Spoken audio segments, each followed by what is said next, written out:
जगदीप धनखड़ ने कल रात उपराष्ट्रपति पद से इस्तीफा दे दिया। उनके इस्तीफे से पहले क्या बीजेपी के सांसदों में सफेद कागज पर हस्ताक्षर कराए गए? जगदीप धनखड़ के इस्तीफे से पहले रक्षा मंत्री राजनाथ सिंह के कार्यालय में क्या हो रहा था? कल रात जगदीप धनखड़ ने अपने स्वास्थ्य कारणों का हवाला देते हुए उपराष्ट्रपति पद छोड़ दिया। लेकिन ऐसा कहा जा रहा है कि उपराष्ट्रपति पद से इस्तीफा देने से पहले रक्षा मंत्री राजनाथ सिंह के कार्यालय में एक खास मीटिंग हुई। कई मीडिया रिपोर्ट्स में ये बात सामने आई है कि भाजपा के कई सांसद उनके कार्यालय में गए और कुछ देर बाद वापस लौट आए। एक मीडिया चैनल को नाम न छापने की शर्त पर बीजेपी सांसद ने बताया कि उनसे कोरे कागज पर हस्ताक्षर कराए गए।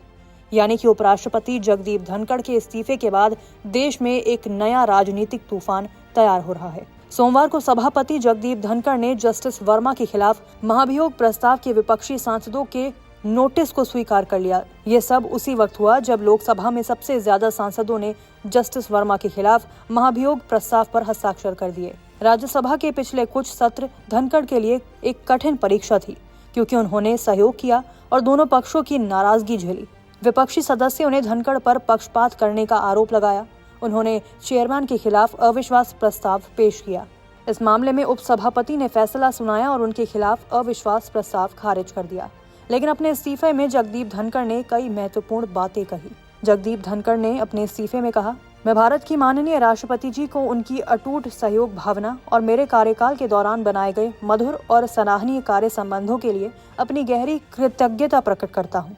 मैं माननीय प्रधानमंत्री और प्रतिष्ठित मंत्री परिषद को भी दिल से आभार व्यक्त करता हूँ।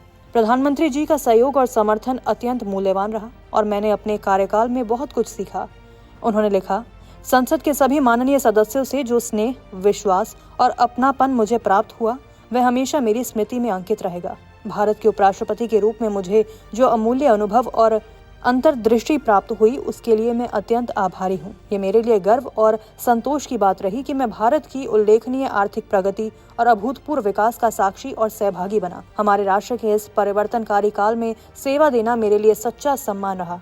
जब मैं इस गरिमामयी पद को छोड़ रहा हूं, तब मैं भारत की वैश्विक उन्नति और अद्भुत उपलब्धियों पर गर्व महसूस कर रहा हूं और उसके उज्जवल भविष्य में मेरी पूर्ण आस्था है। इसके बाद अब सबके मन में यही सवाल उठ रहा है कि अचानक उपराष्ट्रपति का इस्तीफा क्या वास्तव में स्वास्थ्य कारणों से हुआ या इसके पीछे कोई राजनीति है? अब सवाल है कि अब भारत में अगला उपराष्ट्रपति किसे बनाया जाएगा? नमस्कार, मैं हूं मानक गुप्ता। अगर आपको हमारा ये वीडियो पसंद आया हो तो इसे लाइक और शेयर जरूर करें और हाँ, हमें सब्सक्राइब और फॉलो करना ना भूलें ताकि आप देश और दुनिया की कोई खबर मिस ना करें। तो जुड़े रहिए हमारे साथ और देखते रहिए न्यूज़ 24।